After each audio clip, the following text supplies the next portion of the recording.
প্রশ্নটি ছিল যে অন্য কোনো মতাদর্শের সম্পাদক আমার প্যানেলে জিতে আসেন, যারা জিতে আসবেন তাদের সাথে কিভাবে কাজ করব। প্রথমত আগে আমি ছাত্র সংসদ ঢাকা বিশ্ববিদ্যালয়ের সদস্য সচিব ছিলাম, তারপরে এখন বাংলাদেশ গণতান্ত্রিক ছাত্র সংসদের আহ্বায়ক হিসেবে আমি আছি। এখানে আমার একটা সাংগঠনিক অভিজ্ঞতা আছে। পাশাপাশি যেহেতু মধ্যমপন্থী ছাত্র রাজনীতি, সেখানে অনেক ধরনের মানুষকেই অ্যাকোমোডেট করার আমার অভিজ্ঞতা আছে। আর সবচেয়ে বড় উদাহরণ হচ্ছে জুলাই অভ্যুত্থানে দেখবেন যে আমরা যখন ফ্রন্টলাইনে ছিলাম, আমরা কিন্তু সকল স্টেক হোল্ডারদের সাথে তখন আসলে সেন্ট্রালাইজ ভাবে আমরা ডিল করতাম। তো সেখানে ডান বাম থেকে শুরু করে মধ্যমপন্থার সকল মেইন স্ট্রিম ছাত্র সংগঠন যারা ফ্যাসিলিটির বিরুদ্ধে ছিল, তাদের সকল কিন্তু আমরা এখানে এক জায়গায় নিয়ে কাজ করেছি, এবং সেখানে আমার একটা বড় রোল ছিল। তো সেখানে যে বাংলাদেশের প্রশ্ন যখন আমরা তখন এক ছিলাম, তো এবারেও আমরা আসলে ঢাকা বিশ্ববিদ্যালয়ের প্রশ্নে এক থাকলে এটা আমার কোনো সমস্যা হবে না।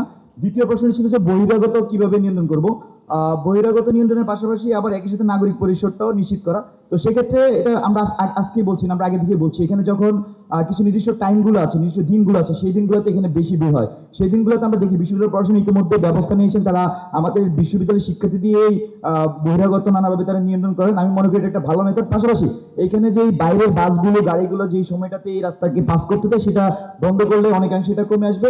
সবচেয়ে বড় যেটা সমস্যা, সেটা হচ্ছে এখানকার মাদকাসক্ত ভবঘুরে টাইপ, যারা মাদকাসক্ত ভবঘুরে আমি একসাথে যদি বলি, তো এই মানুষগুলো সবচেয়ে বেশি সমস্যা করে, এবং নারীদের হলের সামনে বিশেষ করে তারা অবস্থান করে এখানে সবচেয়ে বেশি অনিরাপদ একটা পজিশন তৈরি করে।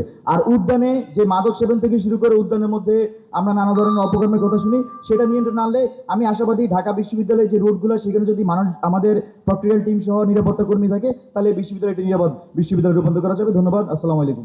দুটো প্রশ্ন, একটি হচ্ছে জিএস হিসাবে নির্বাচিত হলে ডাইভার্স বা অন্য প্যানেলের অন্যরা, ইন্ডিপেন্ডেন্ট অন্যরা জয়ী হলে তাদের সাথে কিভাবে কাজ করব, সেটি বোঝা যাবে আমার এতদিনের পথ চলা। এতদিনের যাত্রার মধ্য দিয়ে আমি আমার হল ডিবেটিং ক্লাবের প্রেসিডেন্ট ছিলাম, তা এবং একই সাথে আমার ডিপার্টমেন্টের ডিবেটিং ক্লাবের সেক্রেটারি ছিলাম, ডিউডিএস এর ভাইস প্রেসিডেন্ট ছিলাম। আহ, নানান মতকে নিয়ে একটা এক্সিকিউটিভ বডি কিভাবে ফাংশন করে সেটা আমাকে করতে হয়েছে, করেই বড় হয়েছি, করেই বেড়ে উঠেছি। এবং আমার এর আগের যে একাডেমিক লাইফ, সেটিও বেড়ে ওঠা ডাইভার্স মানুষজনের সাথে, বাঙালি, অবাঙালি, মুসলিম, নন মুসলিম, নানান চিন্তার নানান মানুষ, সকল মানুষকে। এবং সেটি আমরা অ্যাপ্লাই করেছি এবারে আমাদের প্যানেলেও বটে। প্যানেলেও দেখেছেন যে সকল চিন্তার মানুষকে, সকল ক্যাটাগরির মানুষকে, সকল ক্লাস্টারের রিপ্রেজেন্টেটিভকে আমরা সাথে নিয়ে আমাদের প্যানেলকে ফাংশন করছি। সেটি নিশ্চয়ই আমরা পারবো ইনশাল্লাহ। যেহেতু সব কাজে এতদিনের যাত্রায় এবং রানিং যাত্রায় পারছি, সামনে সেটি পারবো। আর দ্বিতীয় প্রশ্ন হচ্ছে আমাদের বহিরাগত নিয়ন্ত্রণ এবং নাগরিক পরিষদ, তাদের অধিকার কিভাবে আমরা ম্যানেজ করব, সেটি একসাথে ইন জেনারেল ডিসকাশন দিয়ে সেটা পসিবল না। এখানে 3-4টা মডেল হতে দরকার হবে। যেমন হল পাড়ার মতো যেগুলো হল বা কলাভবন, সোশ্যাল সায়েন্স ফ্যাকাল্টি, এগুলোতে এক ধরনের মডেল ফাংশন করতে হবে। টিএসসি কেন্দ্রিক খোলা এরিয়ায় এক ধরনের মডেল ফাংশন করতে হবে।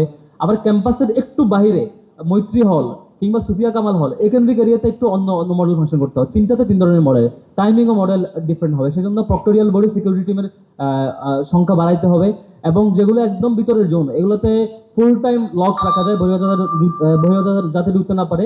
আবার একই সাথে টিএসসি মতো এরিয়াগুলোতে সিলেক্টিভলি ওপেন রাখা, আবার সিলেক্টিভলি ক্লোজ রাখা, টাইম ধরে ধরে। আর একাডেমিক এরিয়াতে খুবই অল্প টাইম সিলেক্টিভ কোনো অংশ যখন রাখতে হবে রাখা যাবে, বাকিগুলোতে ক্লোজ রাখাটাই বেটার। এবং এরকম আরো পলিসি সাজেস্ট করা যায় ডাইভার্স ক্যাটাগরি ধরে ধরে আর কি।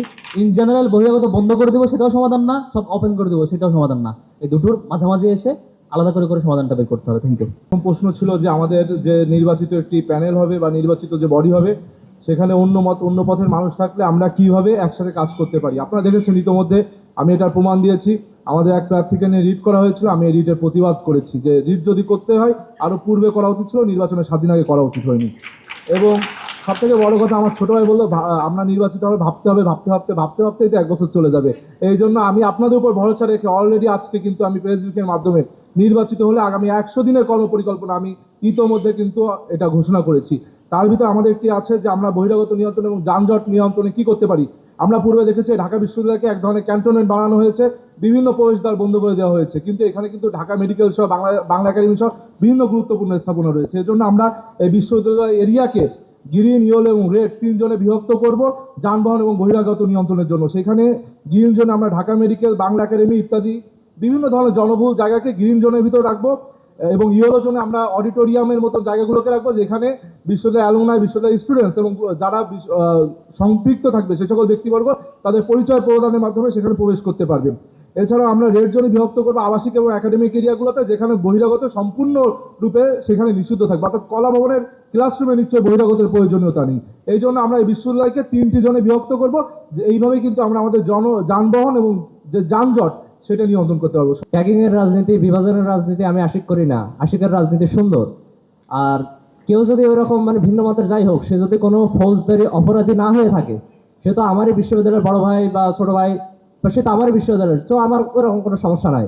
সে যদি ফৌজদারি অপরাধী না হয়ে থাকে, কোনো অ্যাগ্রেসিভ তার মধ্যে যদি না থাকে, ইচ্ছা করলে আর জিএস এর সেই সম্মানী ক্ষমতা বা কনভিন্স করার ক্ষমতা তো থাকতে হবে, সবাইকে নিয়ে এসে চলার সেই ক্ষমতা তো থাকতে হবে, তাছাড়া সে জিএস কিভাবে হবে।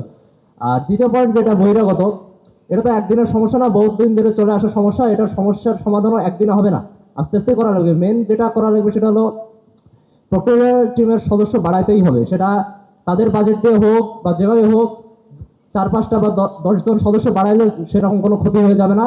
আর অল টাইম গার্ডে থাকতে হবে, সেটা রাত যতই হোক, যাতে যে কোনো সময় আমরা যদি বের হই আমরা যেন সেফ ফিল করতে পারি, আমরা যেন যে কোনো সময় তাদেরকে পাই। আর গার্ড সিস্টেমের এটা বিউবির মতো আপনারা যেরকম দেখছেন পুরো ক্যান্টনমেন্টের মতো, ওই রকমও করা যাবে না, কিন্তু সেমি করা যাইতে পারে। ওইরকম আদর্শের মডেলে কিছু একটা করা যাইতে পারে। এটা আস্তে আস্তে হবে, একদিনেই তো সব কিছু হবে না। যে হবে সে সময় নিয়ে ভাববে, একটু চিন্তা ভাবনা করবে, প্রশাসনের সাথে নেগোসিয়েশন করে আস্তে আস্তে। কিন্তু সমস্যার সমাধান আপনারা চাইলেই হবে। আপনারা বসে থাকবেন না, আপনারা প্রশাসনকে দৌড়ানোর উপর রাখবেন, একদিন না একদিন হয়ে যাবে।